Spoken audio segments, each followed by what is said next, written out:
Sir உங்க பேரு? கொஞ்சம் ராஜேஷ். எத்தனை வருஷமா நீங்க மீன்பிடி தொழில? வந்ததுலேருந்து சொல்லுங்களேன். இல்லை 17 வருஷம் தான் பிறந்ததே. அதான் மீன்காரனா தான் பிறந்தோம். ஆனால் கடல் தொழில காலை வச்சு 17 வருஷம் தான். நாங்கள் போகிறது சூரத்தாவுக்கு போவோம். அந்த சூரத்தாவில் போனோம்னா கரை தெரியாது. சூரத்தானா? சூர மீன் பிடிக்கிறதுக்கு அது அதில் போனோம்னா எங்களுக்கு கிழக்கு எது வடக்கு எது எதுவுமே தெரியாது. திக்கு தசை தெரியாது எங்களுக்கு. எங்கள் சூரிய உதயத்தை பார்த்து தான் நாங்கள் போட்டை திருப்போம். அப்போ இருந்து இப்போ வந்து ஜிபிஎஸ் எக்கோ பாயிண்ட் அதெல்லாம் வந்துருச்சு. ஆனா எது வந்தாலும் கடல் கொந்தளிப்புல யாராலையுமே சமாளிக்க முடியல. அன்னைக்கு 10 நாள் 6 நாள் போன போட்டு இன்னைக்கு 15 நாள் 20 நாளுக்கு அப்புறம் 1 மாசம் வரலாம் ஆயிப்போச்சு. இன்னைக்கு நாங்க 1 மாசம் வர வரலாம் எங்க வீட்டு பொம்பளைங்க எல்லாம் கஷ்டப்படுறாங்க. நாங்க வர்ற வரல என்ன பண்றாங்க, நம்ம எதுவுமே முன்பணம் எதுவும் வீட்டுல கொடுத்துட்டு போறது கிடையாது. நாங்க போயிட்டு வர்றதை நம்பி அக்கம் பக்கத்துல கடை வாங்கிடுறாங்க. கடை வாங்கி புள்ளைக்குட்டிகளை பாத்துடுறாங்க. ஆனா வரும்போது எங்களுக்கு வெறும் கையா இருந்தா கடங்காருக்கு பதில் சொல்ல முடியல எங்களால. விவசாயியா இருந்தா கூட எங்களுக்குன்னு ஒரு நிலம் இருக்கும். கஷ்ட காலத்துல அதை வித்து தின்னலாம். ஆனா எங்களுக்கு அது கூட கிடையாது. கடலை நம்பி மட்டும்தான் நாங்க நம்பி இருக்கோம். கடல் சார்ந்து தான் நாங்க வாழ்றோமே. நாங்க மட்டும் இல்ல, எங்க சந்ததியும், எங்களுக்கு முன்னோரும் சரி, நாங்களும் சரி, எங்க பின்னால இருக்கவங்களும் அதை நம்பிதான் வாழ்றோம். கடல் தான் உங்களுக்கு வேற வழியே கிடையாது. இப்ப நாங்க இந்த ஸ்ட்ரைக் டைம்ல வீட்டுல இருக்கோம்னா எங்க வீட்டு குடும்ப பொம்பளைங்க தான் எங்களை பாதுகாக்கிறாங்க. அவங்க மீன் கூடிய சுமந்துட்டு போயிட்டு இடுப்புல ஒரு கூட தலையில ஒரு கூட 5 கிலோமீட்டர் 6 கிலோமீட்டர் திருமேல சுத்தி சுத்தி நிற்கும் போது வந்துட்டு வீட்டுக்கு வந்த உடனே எனக்கு கால் வலிக்குதுப்பா, இடுப்பு வலிக்குதுப்பா, எனக்கு கழுத்து வலிக்குதுப்பான்றாங்க. நாங்க என்ன பண்ண முடியும்? கிடைக்கிறது 100 200 எங்களுக்கு. அதை வச்சு நாங்க மாத்திரை மருந்து தான் வாங்கி கொடுக்க முடியும் மெடிக்கல்ல. நாங்க ஒரு ஊசி போனோம்னா ஒரு டாக்டர்கிட்ட போனா 500 ரூபாய் 600 ரூபாய் ஃபீஸ். இன்னைக்கு அந்த அளவுக்கு எங்களுக்கு வருமானம் கிடையாது. இப்போ நாங்க சரி போட்டுக்கு போறோம், எங்களுக்கு அவ்வளவு கிடைக்குது இவ்வளவு கிடைக்குதுன்னு எல்லாம் சொல்லுவாங்க. அது எல்லா போட்டுக்கும் கிடைக்காது. ஏதோ ஒரு போட்டுக்கு கிடைக்கும். அது ஒரு 10 பேருக்கு தான் கிடைக்கும். மீதி உள்ள போட்டுக்கெல்லாம் வந்து போற ஆளுங்க இன்னைக்கு கிடைச்சா கஞ்சி, இல்லைன்னா வெறும் தண்ணி, இப்படிதான் நாங்க கரை வந்து சேர்றோம். இல்ல மேடம், இப்போ வந்து இந்த எக்கோ பாயிண்ட்ல எல்லாம் வந்து மீன் காட்டுது.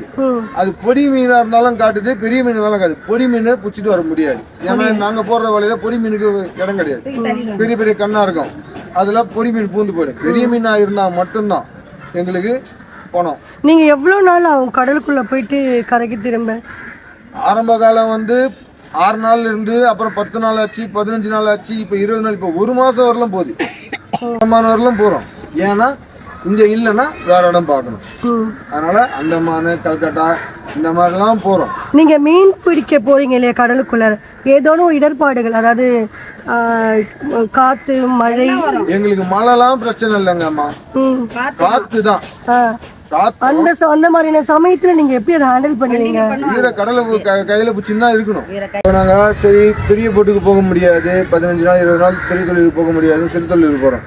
சிறு தொழிலுக்கு போனாலும் கரையில மீன் கிடையாது. நாங்கள் மேலே போகிறோம், கப்பல் ஆங்கர் போகிற இடத்த தாண்டி போகும்போது அங்கே கடல் சீட்டுற மாதிரி இருக்குது. அப்படிதான் இந்த கார்த்தின்ற பையன் ஒருத்தர் இறந்தாரு. அவர் டெட் பாடி கூட கிடைக்கல. கிட்டத்தட்ட 1 மாசம் கழிச்சு தான் கிடைச்சிது. எப்படி இறந்தாரு? கடல்ல தவறி விழுந்துட்டாரு. கடல் சீற்றத்தால தவறி விழுந்துட்டாரு. ஏன்னா சிறு போட்ல போனோம், பைப்பர் போட்ல போகும்போது. உங்க கூட தான் வந்தாங்களா? இல்ல, அவர் வேற போட்ல போனாரு. வேற போட்ல போனாங்க. அது சின்ன போட்டு. அதுல வந்து நம்ம பைப்பர் போட்ல பாத்தீங்கன்னா இவ்வளவுதான் இருக்கும். இதுக்கு மேல நம்மளுக்கு பேலன்ஸே பண்ண முடியாது. அதுல ஒரு கடல் சீற்றத்துல போட்டை கவுத்தும் போது விழுந்துட்டாரு. என்ன வயசு இருக்கும் உங்களுக்கு? அவர் கிட்டத்தட்ட ஒரு வெறும் 30 வயசு தான் இருக்கும். கல்யாணம் ஆயிடுச்சா? சின்ன கல்யாணம் ஆயிடுச்சு. இல்ல, கல்யாணம் ஆயிடுச்சு, ஆனா டிவோர்ஸ் ஆயிடுச்சு. ஆனா அந்த பாடி கிடைக்கல. கிடைச்சது மூஞ்சியும் தெரியல, முகமும் தெரியல. ஏதோ ஒரு பாடியை கொடுத்தாங்க, ட்ரெஸ்ஸை வச்சு அடையாளம் சொன்னோம். முகம் சிதைந்த நிலையில கிடைச்சது பாடி. நாங்க அவர் போட்டு போன ட்ரெஸ்ஸை வச்சுதான் நாங்க அடையாளமே கண்டுபிடிச்சோம். அந்த மாதிரிதான் எங்க லைஃப் இருக்கு. இப்போ நாங்க வந்து ஒரு விவசாயம் தான், எங்களுக்கு நிலம் இருக்கும், கஷ்ட காலத்துக்கு வித்து தின்னலாம், இல்ல அடங்க வச்சு தின்னலாம். ஆனா எங்களுக்கு அது கூட கிடையாது. அரசாங்கம் உதவி பண்ணா, அதாவது நீங்க என்ன கேக்குறீங்கன்னா, எங்களுக்கு குடியிருக்கிற வீடும் நிரந்தரமா இன்னும் கொடுக்கல சார். நாங்க தொழில் செய்ய நினைக்கக்கூடிய கடலும் எங்களுக்கு நிரந்தரமா இல்ல. அப்ப மீனவர்கள் வாழ்வாதாரம் எப்படி நடக்கும்னு கேக்குறீங்க? எங்க சொத்து சுகம் தேவையில்ல மேடம்.